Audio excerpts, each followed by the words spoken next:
High, আজকে আমি ফুলকপির তরকারি করব। ছোট ছোট করে দেখুন ফুলকপিগুলোকে আমি কেটে নিয়েছি, আলু কেটে নিয়েছি। আমার গরম হয়ে গেছে, আমি একটু তেল দিয়ে দেবো।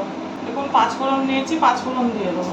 একটা শুকনো লঙ্কা নিয়েছি, শুকনো লঙ্কা দিয়ে দেবো। এগুলোকে আমি ওর মধ্যে ছেড়ে দেবো। ফুলকপিগুলো আমার ভাজা ভাজা হয়ে এসেছে। আমি এর মধ্যে দেখুন একটু আদা বেটে রেখেছিলাম, আদা দিয়ে দেবো। হলুদ গুঁড়ো নিয়ে নিয়েছি আর লঙ্কা গুঁড়ো, এটা দিয়ে দেবো। আমি এটা হালকাই বানাবো, বেশি রিচ করবো না। দেখুন একটা কাঁচা লঙ্কা ছেড়ে রেখেছি, এটা দিয়ে দেবো। এর মধ্যে আমি নুন দিয়ে দেবো,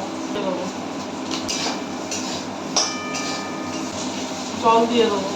তরকারিটা আমার এরকম হবে, আমি বেশি এটা শুকাবো না, একটু গ্রেভি রাখবো। এবার আমি একটু ঘি দিয়ে দেবো। ভাতটা আমার হয়ে গেছে, এবার আমি এটা নামিয়ে দেবো। দেখুন তরকারিটা আমার হয়ে গেছে।